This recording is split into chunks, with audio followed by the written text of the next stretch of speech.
najprej odpiram razpravo in vprašujem, kdo želi besedo.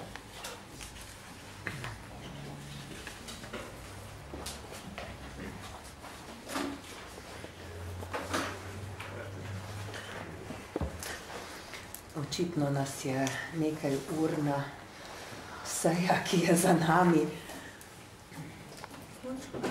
tako zelo okupirala.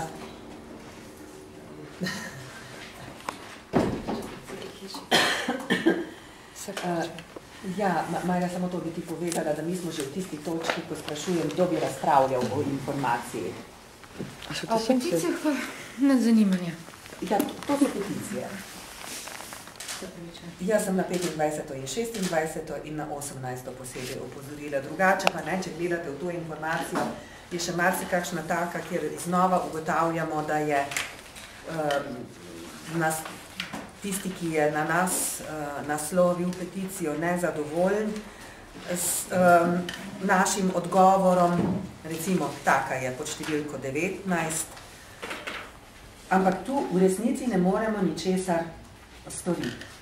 Zato, ker je to peticija, za katero bi samo lahko rekli, da obžalujemo, da je odvetnik slabo delal za svojega klienta, ker so roki, v katerih bi lahko uveljavljal svoje pravice, potekli in se nič ne da z naše strani doseči.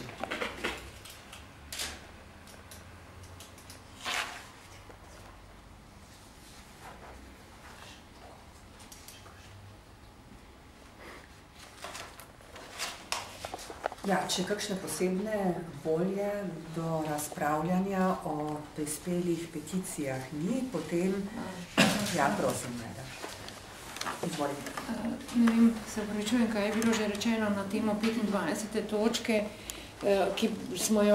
ki naj bi jo po predaji Odboru za kulturo obravnavali včeraj. Jaz obžalujem, da včeraj ni bila predstavljena oziroma da je predsednik odbora ni izpostavil in če ocenjujem včerajšnjo 6-urno diskusijo na temo medijev, ki je bolj sledila sklicatelju, pobudvi sklicatelju kot posredovanju naše informacije naše komisije, odboru, bi rekla, da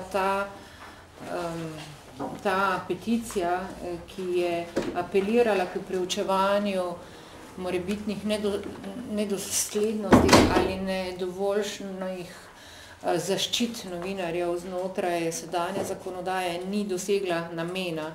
Tako da po vsej verjetnosti bomo tisti, ki smo hkrati tudi člani odbora, poskušali, če se bo le dalo, to prošnjo vzeti bistveno bolj resno. Se strinjam, da spada v področje odbora za kulturo, ampak, kot že rečeno, glede na to, da kljub številnim časovnim, rekla, zajemom včerajšnje obravnave avtonomnosti novinarjev, vendarle se nismo niti ne sklepi, kaj preveč, niti sicer tudi v diskusiji spraševali o tem, ali so novinarji pri zaposlovanju dovolj dobro zaščiteni ali ne.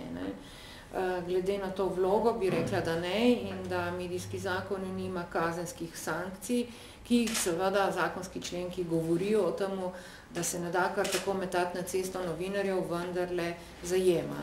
Tako da jaz lahko samo tukaj zaključim, da bomo vztrajali na tistem odboru, da se ta peticija, ki jo jemljem kot zelo pomembno vprašanje, sicer ne bi bilo niti najbrž poslano v državni zbor, obravnavala. Hvala.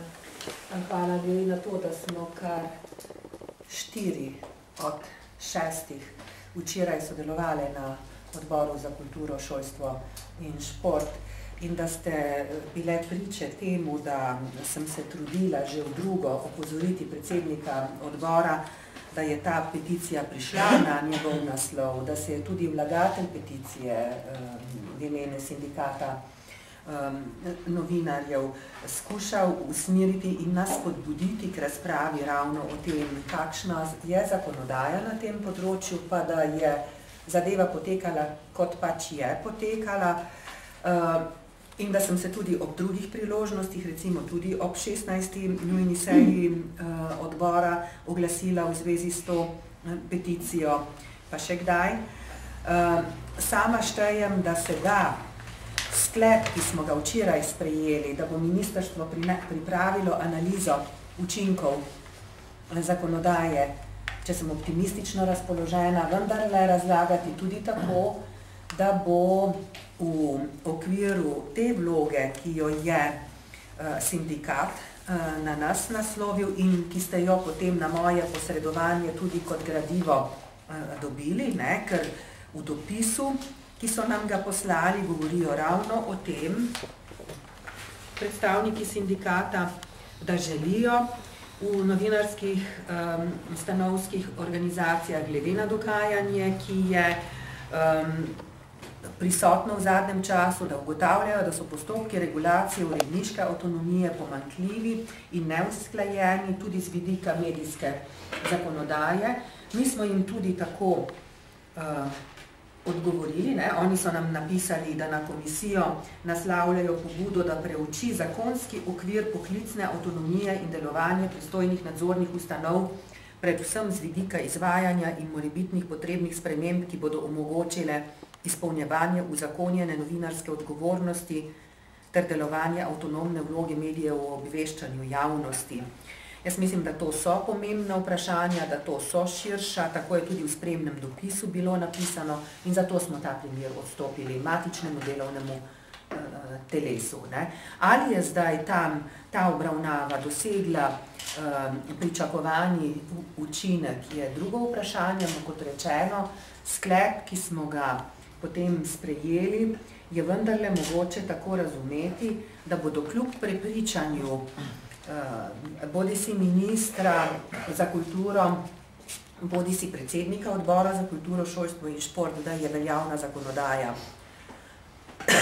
čisto ustrezna, analize vendarle pokazale, ali je treba kaj spremeniti in kako spremeniti. Gre predvsem za neusklajenost podzakonskih aktov ali aktov, ki jih mora organiziranosti kakšen drug, ali pa nadzornih mehanizmov. To so vse tiste stvari, ki jih je treba pregledati in terjajo res poglobljeno analizo in da bo ta analiza, znova poudarjam, vendarle pokazala, kje je mogoče regulativo izboljšati, tako da bo novinarjem zagotovljena poklicna varnost, da rečem, ne bom rekla varnost delovnega mesta, ker je ni, ampak poklicna varnost in s tem zagotovljena avtonomnost in tudi možnost opravljanja poklica v skladu s strokovnimi standardi in etičnimi načeli. Želi še kdo kaj dodati? Če ne, potem dajem ta predlog sklepa. Komisija za peticije ter za človekove pravice in enake možnosti apelira na Vlado Republike Slovenije, da v najkrajšem možnem času sprejme potrebne ukrepe za prednostno reševanje prostorske in kadrovske problematike Univerzitetnega kliničnega centra oddelek za hematologijo na glasovanje. Kdo podpira ta sklep? 6. Ugotavljam, da je soglasno sprejet in zdaj dajem na glasovanje še drugi sklep. To je ugotovitvene narave. Komisija za peticije ter za človekove pravice in enake možnosti sprejema informacije o peticijah prispelih v času od 1. septembra do 31. oktobra 2007. Kdo je za? Soglasno znova. Hvala. S tem zaključujem 3. točko dnevnega reda in prehajam na 4. točko.